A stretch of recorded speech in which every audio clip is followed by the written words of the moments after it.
అంటున్నాను ఇప్పుడు దేవుడు ప్రత్యేకంగా సృష్టించిన 5 ఆడపిల్లలు ఉన్నారు మీకు, ఇద్దరు మీకు ముగ్గురు. అదే ఏంటి వాళ్ళ భవిష్యత్తు ఇది ఏం వాళ్ళని ఆలోచిస్తున్నారు? భూమి మీద తీసుకొచ్చిన బాధ్యత మేము తీసుకొచ్చాం కాబట్టి మాదే బాధ్యత కాబట్టి వాళ్ళ చదువులు వాళ్ళ పెళ్ళిళ్ళు అన్నీ ఖచ్చితంగా మేమే చూసుకోవాలి.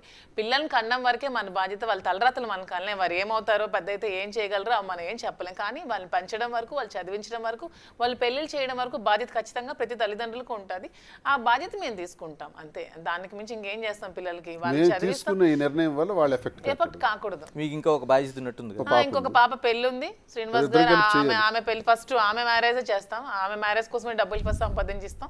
మా పిల్లలు ఇంకా చిన్న పిల్లలు ఇంకా ప్రెజెంట్ చదివిస్తాం. వాళ్ళ పిల్లలకి ఇంకా చాలా టైం ఉంది, వాళ్ళు మ్యారేజెస్ చేస్తాం అంతే. అంత there is no secrecy and there is no jealousies and egos and cunning thoughts. ఎలాగంటే చట్టపరంగా ఒక అంగీకారం వచ్చిన తర్వాత, మీకు లైన్ క్లియర్ అయిన తర్వాత ఇద్దరు చట్టపరంగా వస్తుందా రాదా అన్నీ అనవసరం అని చెప్తున్నాను కదా. మా ఇద్దరం మానసికంగా పెళ్లి అయిపోయింది, మా ఇద్దరం భార్యాభర్తలమే. దీన్ని ఎవ్వరు ట్రోల్ చేయాల్సిన అవసరం లేదు. లీగల్ గా జరగలేదు. మీకు పబ్లిక్ గా మీకు పెళ్లి కావాలంటే లీగల్ గా చేసి చూపిస్తాం అంటున్నాను. మేమైతే పెళ్లి చేసేసుకున్నాం, మాకు మా మనసాక్షులు మాకు కలిసిపోయి మేము మానసికంగా కలిసిపోయాం. మేము భార్యాభర్తలు మాత్రమే, మేము భార్యాభర్తలమే. మీ అందరికి మా భార్యాభర్తలుగా మీకు ఫోటో కావాలి, మీకు ఫ్రేమ్ కావాలి, ప్రతి ఇంట్లో మీరు చూసుకుంటారంటే ఖచ్చితంగా లీగల్ గా అయ్యాక మీకు చేసి చూపిస్తాం అని చెప్తున్నాను అంతే. వారసుల సంగతి ఏంటి? వారసుల సంగతి కూడా అంతేనండి, లీగల్ ప్రొసీడింగ్స్ అయ్యాక లీగల్ గా కంటాం అంతే. ఓకే, ఆ ప్లాన్ కూడా ఉంది. నవ్వుతున్నారు శ్రీనివాస్ గారు. అంటే ఇద్దరు మొత్తం శ్రీనివాస్ అంటే గ్రేట్ లెజెండరీ అండి. తన లెగసీ ఎలాగా కంటిన్యూ అవ్వాలంటే ఒక వారసుడు ఉండాల్సిందే, అతనితో ఆగిపోకూడదని. ఇంకో శ్రీనివాస్ ఉండాలని నా feeling, strong feeling. Right, thank you Srinivas గారు, థ్యాంక్ యూ మాధురి గారు. Thank you. అంటే ఇప్పుడు ఇద్దరికి ఒకటే నేను కంక్లూజ్ ఇవ్వాలనుకుంటున్నాను, Duvvada Srinivas, Duvvada Madhuri. Right, all the best. అంటే సొసైటీ ఏ విధంగా మిమ్మల్ని తీసుకుంటుంది, ఏ విధంగా మీ లైఫ్ నడుస్తుంది అనేది. ఏమండి, సొసైటీ అయితే మమ్మల్ని తీసుకుందండి. ఈ పిల్ల సైనికులు ఉంటారు కదా కొంతమంది, జెండా కూలీలు, జెండాలు మోసే కూలీలు, పిల్ల సైనికులు, వాళ్ళేవో ట్రోల్ చేసి పెడుతున్నారు తప్పితే సొసైటీ పబ్లిక్ తీసుకుంది. ఎక్కడైనా ఒక చోట ఆగిపోద్ది అంతే అంతే. వాళ్ళే ప్రజలు మాకు తీసుకున్న తర్వాత మాకు నమ్మకం ఏంటంటే ప్రజలకి వాస్తవాలు చెబితే అది వాళ్ళు అది విన్న తర్వాత కావాలంటే అగ్రభాగాన్ని పెట్టగలరు, లేకపోతే నేల మీద తొక్కేయగలరు అధోపాతాలను. ఆ శక్తి ప్రజలకు ఉంది. అందుకే మేమేం ఆలోచించామంటే మన వాస్తవాలన్నీ ప్రజలకు చెప్దాం, వాళ్ళు వింటారు, వాళ్లే నిర్ణయం తీసుకొని వాళ్లే మనల్ని కాపాడుతారు. పవన్ కళ్యాణ్ వ్యక్తిగత జీవితం కోసం, అసలు ఆ పెళ్ళిళ్ళ కోసం మీరు మాట్లాడిన తీరు, అంటే దాన్ని నేను ప్రస్తావించట్లేదు, కానీ ఏ మనిషి లైఫ్లో అయినా ఎప్పుడు ఏం జరుగుతుందో తెలియదని. ఇప్పుడు మీ లైఫ్లో జరిగింది ఇది అనుకోని ఒక ఘటన, ఏమనిపిస్తుంది దాంతో అప్పటితో పోల్చుకుంటే? మీకు ఆ రోజు చేసిన విమర్శలు, ఈ రోజు నిజ జీవితం. ఈ ఘటనకి కొన్ని నెలలు, సంవత్సరం ముందు నేను ఆ విమర్శ చేశాను.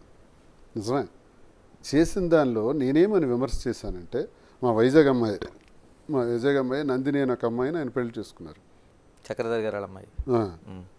ఆమెకు విడాకులు ఇచ్చిన తర్వాత రేణుదేశాయికి చేసుకున్నారు. ఓకే, అది కరెక్టే, అది నేను తప్పు పట్టట్లా. రేణుదేశాయి గారికి చేసుకున్న తర్వాత మూడో వ్యక్తికి గర్భం దాల్చారు మూడో వ్యక్తి అని నేను అనలా, రేణుదేశాయి గారు అన్నారు. రేణుదేశాయి గారు చాలాసార్లు ఈ విషయం బాధపడేటప్పుడు రేణుదేశాయి గారు పవన్ కళ్యాణ్ భార్యను కూడా చూడకుండా ట్రోల్ చేశారు. ఎవరు ఈ జాన్సేన పిచ్చోళ్లే, విపరీతంగా ఆవిడని కూడా ట్రోల్ చేసి పడేసినారు. ఆవిడ నన్ను క్షమించండి, నేను ఈ మాట నేను అడిగినందుకు క్షమించండి అని చాలాసార్లు ఆవిడ ప్రాధాయపడి రిక్వెస్ట్ చేశారు కూడా. అంతగా ట్రోల్ చేశారు. వాళ్ళకి ఇది ఉండదు, కామన్ సెన్స్ ఉండదు. సో అది నేను ప్రశ్నించాను, మరి అది నేరం కాదా? ఎప్పుడైతే మూడో స్త్రీతో గర్భం దాల్చారో ఆ తర్వాత కొద్ది రోజుల తర్వాత ఇది జరిగింది. ఏది, ఈ రెండో భార్యతో విడాకులు అనేది జరిగింది. ఆ తర్వాత ఇప్పుడు మూడో భార్యకి పెళ్లి చేసుకున్నారన్నది ఇప్పుడు చేసుకోవచ్చు, నేను కాదనట్లే. ఈ విషయాన్ని నేను అడిగాను. అయితే మరి మీరు ఇన్ని అన్నారు కదా, మీ జీవితంలో ఎలా జరిగింది కదా అంటే, నా జీవితంలో జరిగింది ప్రతి ఒక్కటి చెప్పాను ప్రజలకి. పవన్ కళ్యాణ్ చెప్పగలిగాడు, చేసుకుంటూ పోయాడు. ఆయన ఒకటోది, నెంబర్ 2, నెంబర్ 3 చేసుకుంటూ పోతే వాళ్ళ ఆరోపణల వల్ల మనకు తెలిసింది, వాళ్ళు ఒకరికొకళ్ళు మాట్లాడుకోవటం వల్ల తెలిసింది. నాది అలా కాదే, నా పైన ఎవరు ఆరోపణ చేయలేదు, నేనే చెప్పా. ఎస్, నా మొదటి జీవితం ఇది, నా రెండో జీవితం ఇది, నేను ఇలా చేస్తున్నాను అని ఎప్పుడు చెప్పాను? గొడవ జరుగుతున్న మొదటి రోజే చెప్పాను. ఎక్కడ అబద్ధం ఆడలేదే. ఆయనకి నాకు డిఫరెన్స్ ఉంది కదా, నేను వాస్తవాలు చెప్పాను కదా. ఆయన చెప్పలేకపోయారు కదా. కాబట్టి ఆ విమర్శ తప్ప ఒప్ప అనడం కన్నా పవన్ కళ్యాణ్ చేసుకోవటంలో కూడా 3 పెళ్ళిళ్ళు చేసుకోవడం తప్ప ఒప్ప అంటే ఆయన అవసరం, ఆయనకున్న పరిస్థితులు, ఆయనకున్న ఎటువంటి ప్రభావాలు పరిస్థితులు అటువంటి పరిస్థితికి దారి తీసాయో ఆయనకు తెలుస్తుంది, నాకు తెలియదు కదా. ఇప్పుడు నేను చెప్తున్నా, నా పరిస్థితులు బట్టి నేను ఈ నిర్ణయం తీసుకోవాల్సింది వచ్చింది, ఆయన పరిస్థితులు బట్టి ఆయన నిర్ణయం తీసుకున్నారు. కానీ ఈ విషయంలో వ్యక్తిగతానికి సంబంధించిన విషయం, అది పవన్ కళ్యాణ్ గారిది కానీ మాది కానీ. సో ఆ పరిస్థితులు ప్రభావాలే ఇటువంటి స్థితులకు దారితీస్తుంటాయి అన్నది అఫ్కోర్స్ నాకు కూడా అర్థమైంది. దీన్ని ఎక్కువగా మాట్లాడకపోవడం కూడా మంచిదే వ్యక్తిగత విషయాలు. మాధురి గారు, చాలా వరకు మానవ సంబంధాలన్నీ ఆర్థిక సంబంధాలు అనేది ఒక ప్రధానమైన సూత్రం. అంటే భార్య, భర్త, పిల్లలు, తండ్రి, తల్లి అన్నీ కూడా ఎక్కడో చోట ఒక పిన్ పాయింట్ దగ్గర ఆర్థిక సంబంధాల దగ్గర ఆగిపోతాయి. ఇప్పుడు నిజంగా మీ ఇద్దరి మధ్య ఉండే సంబంధం కూడా ఆ రోజు వాణి గారు పెట్టిన గొడవ ఇవన్నీ కూడా ఒక ఆర్థిక సంబంధం దగ్గర ముడిపడి ఆగిపోయింది. అంటే ఏంటి అసలు నిజంగా ఆర్థిక లావాదేవీ ఎక్కడ ముడిపడి ఉండిపోయింది? అంటే మీ పేరుతో ఆ రోజున రాశారని, లేకపోతే మీరు కొంత అప్పు ఇచ్చారని? ఆ హౌస్ అనేది మా ఇద్దరం కలిసి ఉండడానికి మేము కలిసి నిర్మించుకున్న హౌస్ అది. మీ ఇద్దరు కలిపి? మా ఇద్దరం కలిపి నిర్మించుకున్నాం. సో నా దగ్గర ఉన్న డబ్బులు నేను పెట్టాను, అతని దగ్గర ఉన్న డబ్బులు అతను పెట్టారు, ఇద్దరం కలిసి నిర్మించుకున్న హౌస్ అది. సో అది కూడా వచ్చి ఆక్యుపై చేసి తీసుకెళ్ళిపోతాము, అది కూడా వచ్చి తీసుకొని మమ్మల్ని రోడ్డు మీద పెట్టేస్తామంటే ఎవరు చూస్తూ ఊరుకోరు కదా.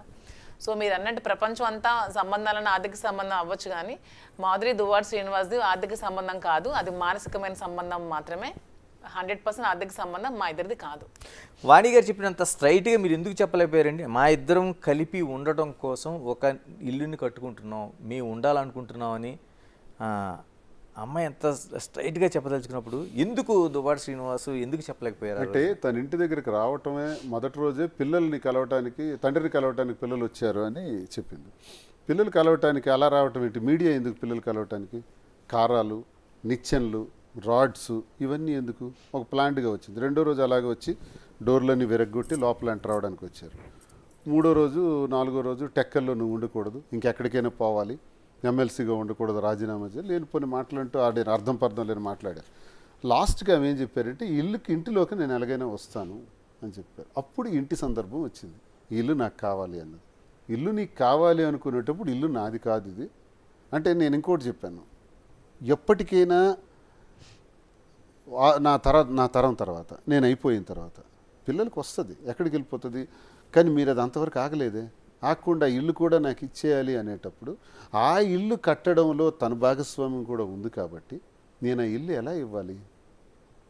అప్పు తీర్చేనే ఇవ్వాలి, ఆ అమ్మాయికి డబ్బులు మళ్ళీ నేను అందించి రిజిస్ట్రేషన్ చేయాలి. అలాంటి పరిస్థితుల్లో నేను రిజిస్ట్రేషన్ చేయలేను కాబట్టి ఉన్న ఆస్తులన్నీ చేసేస్తాను, ఇదొక్కటి మాత్రం నేను ఇవ్వలేను అని నేను చెప్పాను. వినలేదు, దానికోసమే గొడవ పెట్టారు. గొడవ పెట్టేటప్పుడు మరి ఇంకెందుకు, అప్పుడు డబ్బులు ఇచ్చే పరిస్థితి నా దగ్గర లేదు కాబట్టి వెంటనే ట్రాన్స్ఫర్ చేసేసాను, మాధురి పేరుని ట్రాన్స్ఫర్ చేశాను. ఇది జరిగిన కథ. ఇప్పుడు అది నేను ఇవ్వకపోతే ఆమె పేరున మరి ఆ డబ్బులైనా ఇవ్వాలి కదా, లేదా వాణి అయినా ఇచ్చే డబ్బులు తీసుకోవాలి. తను చెప్పారు నాకు 2 కోట్ల వరకు నేను ఇచ్చాను, శ్రీనివాస్ గారు తిరిగి ఇవ్వాలనే ఉద్దేశంతో నేను ఇవ్వలేదు, వాణి అయినా సరే నాకు ఆ డబ్బులు ఇచ్చి తీసుకోవచ్చు అని చెప్పారు. మరి ఎందుకు ఆ పని చేయలేదు ఆమె? మరి ఆ అప్పు ఎలా తీరుస్తాం ఆమెది? కాబట్టి ఇల్లు రాశాను. ఇలాగ జనాల నుంచి, పబ్లిక్ నుంచి, అంటే ఆ రోజున మొదట జరిగిన ఘటన దగ్గర నుంచి ఇప్పటివరకు చూసుకుంటే పబ్లిక్ యాక్సెప్టెన్సీ మీకు ఎలా ఉంది? అంటే ఆ రోజు నిజంగానే చాలా వరకు ఒక ఆశ్చర్యకరమైన విషయంగా చూశారు. అంటే శ్రీనివాస్ గారు ఏంటి, మాధురి గారు అనే ఒక ఆవిడతో సంబంధం ఏంటి అనేది ఒక పెద్ద చర్చ అన్నది. రాను ఏమనిపిస్తుంది మీకు? అంటే పెద్ద చర్చ నుంచి రాను జనాలు నిజాలు తెలుసుకోవడం స్టార్ట్ చేశారు. సో వాళ్ళు కూడా యాక్సెప్టెన్సీ ఉంది, మమ్మల్ని ఎక్కడికైనా చాలా ప్రేమతో ఆదరిస్తున్నారు.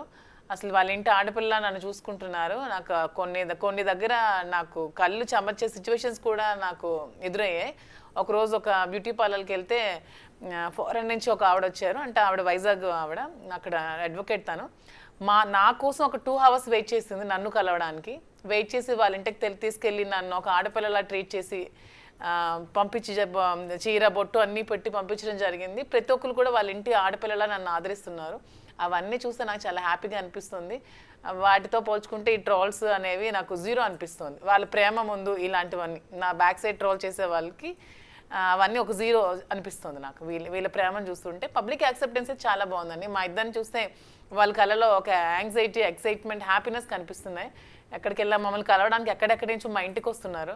ఓ మొన్న ఇక్కడ వైజాగ్ అరకు దగ్గర నుంచి వాళ్ళు ట్రైబల్స్, అసలు వాళ్ళకి ఏం తెలిసిందో కూడా తెలియదు, మమ్మల్ని కలవడానికి పాపం రూమ్ ఛార్జెస్ కూడా లేక బస్సులో అలా తిరిగి నైట్ అంతా బస్సులోనే ఇచ్చాపురం వరకు ట్రావెల్ చేసి మళ్ళీ బ్యాక్ వచ్చి మార్నింగ్ మా ఇంటి దగ్గర దిగి మమ్మల్ని కలిసి వెళ్ళడం జరిగింది. అవన్నీ చూస్తే మాకు చాలా హ్యాపీగా. ఎంతగా ఉంటే మేము హైవేలో వెళ్తుంటే కార్ నెంబర్ చూసి వెనక నుంచి కార్ నెంబర్ చూసి ఓవర్టేక్ చేసి వచ్చి పరిగెడుతున్నారు మమ్మల్ని కలవడం. కార్ ఆపమంటున్నారు, ఫోటో తీసుకుంటా అంటున్నారు. కార్ నెంబర్ వాళ్ళకి ఎలా తెలుసు అంటే ఎంతగా ఇది వెళ్ళిందో చూడండి గ్రౌండ్ లెవెల్కి. నేను మీ ఇద్దరిని ఒకటే అడగదలుచుకున్నాను, ఎందుకంటే అంత సొసైటీలో అంత యాక్సెప్టెన్స్ ఎందుకు వచ్చింది అసలు? ఎందుకంటే మా వైపు నిజం ఉంది, నిజాయితీ ఉంది.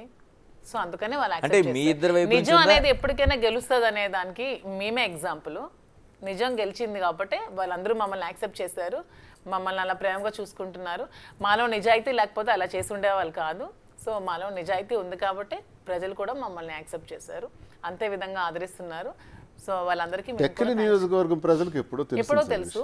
మా ఈ నియోజకవర్గ రెండు రాష్ట్రాలకి ప్రజలందరికీ ఇప్పుడు తెలుస్తుంది. ఇది బయట మీకు తెలియటం లేట్ కానీ మా స్థానిక ప్రజలందరికీ తెలుసు. ఓకే, వాళ్ళు ఇది పట్టించుకోరు, ఇది మాకు ఎప్పుడో తెలిసిన గొడవే కదా అంటారు.